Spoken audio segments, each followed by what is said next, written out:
नमस्कार सर्वांना, Rupali delicious kitchen मध्ये आपलं स्वागत आहे। आज आपण मस्त अशी काळ्या मसाल्यातील मटर बटाट्याची झणझणीत अशी रस्सा भाजी बघणार आहे। तर मग व्हिडिओ स्किप न करता संपूर्ण बघा। तुम्ही ही भाजी अशी छान चपाती भाता बरोबर किंवा नुसती बाजरीची भाकरी जरी केली कुस्करून खायला एकच नंबर लागते, किंवा ज्वारीची भाकरी। चॅनलवर कोणी नवीन असाल तर चॅनलला सबस्क्राइब करा, व्हिडिओ जास्तीत जास्त असा शेअर करा आणि व्हिडिओ स्किप न करता संपूर्ण बघा। तर मग चला आता साहित्य बघूया आणि रेसिपीला सुरुवात करूया।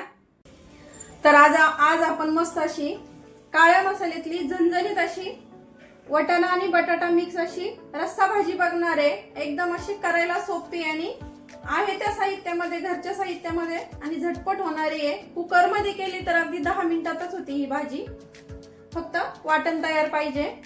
तर आपण इथं वाटणासाठी खोबरं घेतलंय 2 ते 3 चमचे, 1 चमचा फुटाणे किंवा तुम्ही इथं हरभऱ्याची डाळ असते ना ती घेतली तरी चालेल, किंवा बेसन पीठ वापरलं तरी चालेल भाजून। 3 हिरव्या मिरच्या, लसणाच्या 8 ते 10 पाकळ्या, अर्धा इंच आलं, एक छोटासा कांदा आणि गार्निशिंग साठी कोथिंबीर। आणि मसाल्यांमध्ये आपण हा आपला नाशिक स्पेशल काळा मसाला वापरणार आहे। आणि तुम्हाला या व्यतिरिक्त अजून मसाले हवे असतील तर दुसरे मसाले पण आहे आपल्याकडे।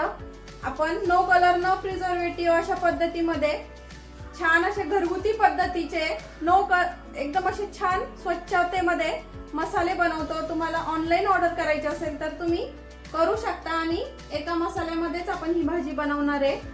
इथं मी 150 ग्रॅम बटाटा घेतलाय, मीडियम साईजचे 2 बटाटे आणि 50 ग्रॅम इथं मटर घेतलाय। हिरवा वाटाणा आता छान असा बाजारात यायला लागलाय तर तो पण धुवून घेतलाय। जिरं, हळद आणि चवीपुरता मीठ। आता आधी आपण वाटणाची तयारी करून घेऊया, म्हणजे वाटण हे भाजून घेऊया आपण सगळं साहित्य। आपण आता कढई गरम करायला ठेवली आहे, त्यामध्ये 1 चमचा भरून तेल टाकून घेते मी। तेल थोडंसं गरम झालं की आपण इथं खोबऱ्याचे तुकडे टाकून घेऊया। खोबरं छान आपल्याला लाल रंगावरती खरपूस असं तळून घ्यायचं आहे तेलावरती, किंवा भाजून घ्यायचं। तुम्ही थोडं जास्त तेलही वापरू शकता इथं, पण नंतर पुन्हा आपल्याला काढायला लागतं कढईतनं, त्यामुळं जेव्हा आपण कांदा परततो तेव्हा बघू शकता खोबरं छान असं खरपूस असं लाल रंगावरती आलंय। काढून घेऊया आपण आता हे।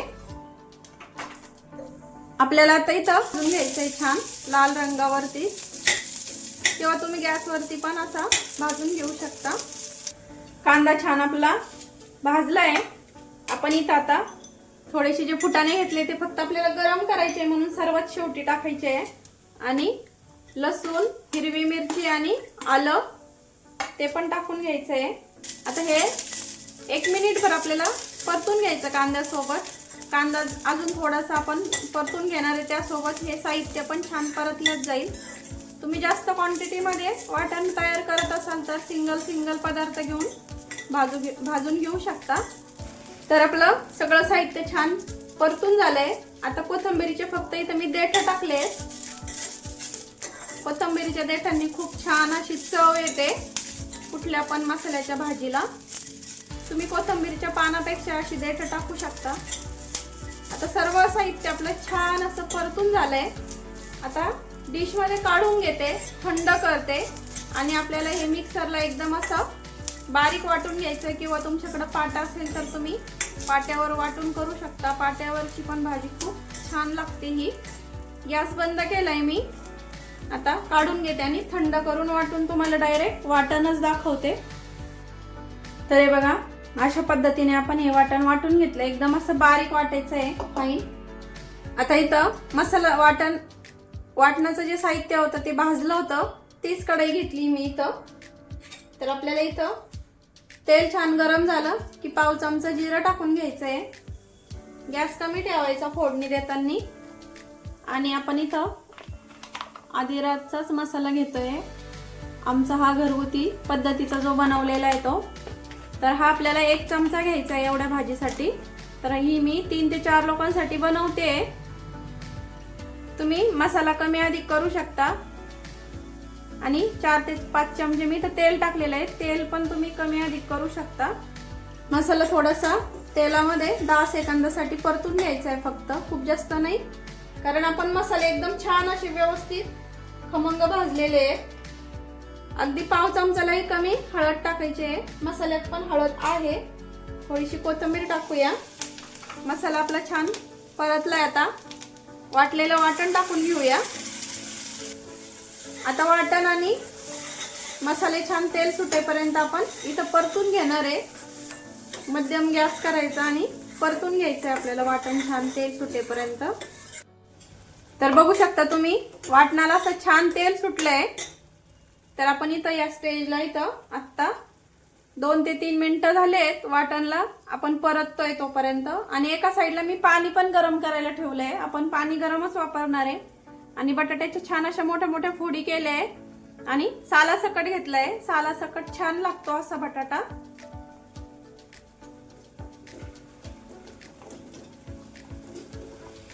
आणि हिरवा वाटाणा पण मी स्वच्छ धुतलेला आहे. आता या वाटणामध्ये आपण छान असं मिक्स करूया. तुम्ही याची अशी सुक्की भाजी पण करू शकता, खूप छान लागते. किंवा नुसती ग्रेव्हीची लपथपीत अशी डब्यासाठी पण करू शकता, तशी पण खूप छान लागते. आणि एका साईडला हे बघा गरम पाणी करायला ठेवलेलं आहे. आता हे छान मिक्स करायचं सर्व मसाले, वाटण आणि बटाटा आणि वाटाणा. गॅस कमी करायचा आणि 2 मिनिटासाठी आपल्याला पुन्हा झाकण ठेवून घ्यायचं आहे. 2च मिनिट ठेवायचं झाकण, म्हणजे छान असे बटाट्यामध्ये मसाले छान मुरतात आणि बटाटा चवीला खूप छान लागतो. तुम्ही एकदा असं नक्की ट्राय करून बघा.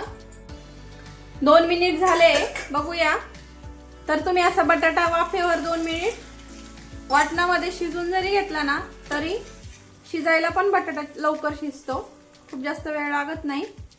आता आपण यामध्ये गरजे इतकं आपल्याला किती रस्सा हवा आहे तेवढं पाणी टाकून घेऊया. स्टार्टिंगला गॅस फुल करायचा.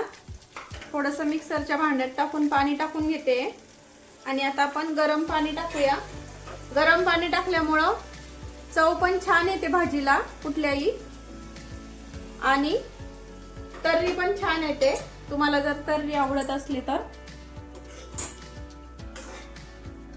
तर मी छान अशी रस्सा करणार आहे, त्यामुळे मी असं भरपूर पाणी टाकून घेतलंय. हे बघा इतकं असं पातळ ठेवलाय रस्सा. तर शिजून अजून थोडासा तो दाटसर होणार. सर्वात शेवटी आपण छान असं चवीपुरतं मीठ टाकून घेऊया, थोडीशी कोथिंबीर. आणि आपण आता छान असं 10 ते 15 मिनिटं बटाटा आणि वाटाण्याची भाजी शिजून घेणार आहे. बटाटा छान असा मऊ होईपर्यंत.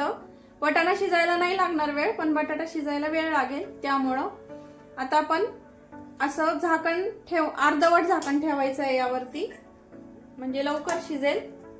हे बघा ह्या पद्धतीने आपण झाकण ठेवायचं आहे आणि भाजी शिजून घ्यायची आहे. भाजीला उकळी फुटली की गॅस मिडियम करा. गॅस मध्यम केलाय मी. आता आपण 10 ते 15 मिनिटं छान भाजी शिजून घेऊया. तर आपण आता 10 ते 15 मिनिटं झाले भाजी, बघूया कशी झाली आहे ते. 10 मिनिटासाठी आपण अशी मीडियम गॅसवर शिजवली आणि नंतरचे 5 मिनिटं एकदम अशी कमी गॅसवर शिजवली, त्यामुळे असे छान तर्री आली. बघू शकता बटाटा शिजलाय का ते पण बघू आपण. तर हे बघा बटाटा पण छान शिजलाय आणि वाटाणा तर शिजलाच असेल, कारण बटाटा शिजण्यापेक्षा वाटाण्याला शिजायला टाइम कमी लागतो. आणखीन थोडीशी कोथिंबीर टाकूया आणि सर्व करून घेऊया. तर्री वगैरे बघू शकता एका मसाल्यामध्येच किती छान आली आहे. आणि सुगंध तर एवढा छान येतोय ना भाजीचा. आपण दुसरे कुठलेही मसाले वापरले नाहीये, फक्त हा एक मसाला वापरून आपण इथं भाजी केली आहे तयार. आता सर्व करून घेऊया. तर सोप्या पद्धतीने अशी मस्त सोप्या पद्धतीची अशी बटाटा आणि वाटाण्याची रस्सा भाजी, काळ्या मसाल्यातील रस्सा भाजी तुम्ही नक्की करून बघा. आणि मला कमेंट करायला विसरू नका. कमेंटमध्ये नक्की सांगा का तुम्हाला अशी छान मटर बटाट्याची भाजी कशी वाटली ते. खूप जास्त मसाल्यांचा वापर न करता पण ही अगदी सोप्या पद्धतीमध्ये भाजी बनवलेली आहे. वाटण जर तयार असलं ना तर कुकरमध्ये अगदी 10च मिनिटात तयार होते. तर हे बघा अगदी अशी छान आणि चमचमीत भाजी दिसते. खायला अगदी अशी टेस्टी झालेली असणार आहे, कारण सुगंधावरूनच सांगते। तर मग रेसिपी कशी वाटली कमेंट करायला विसरू नका। जास्तीत जास्त व्हिडिओ शेअर करा, रेसिपी शेअर करा, म्हणजे सगळ्यांपर्यंत माझी अशी छान सोप्या पद्धतीच्या अशा रेसिपी सर्वांपर्यंत पोहोचतील। तर मस्त अशी आपली भाजी खाण्यासाठी तयार आहे। तर मग तुम्हाला व्हिडिओ तर आवडलाच असेल, त्यामुळे लाईक शेअर सबस्क्राईब करायला विसरू नका। रेसिपी नक्की ट्राय करा, कारण घरचं जेवण हे खरंच स्वादिष्ट असतं। अशाच नवीन छान छान रेसिपींसोबत पुन्हा भेटूया। तोपर्यंत अशी चमचमीत मटर बटाट्याची भाजी करून बघा। मटारचा छान असा सीझन चाललेला आहे आता। तर मग चला आता बाय।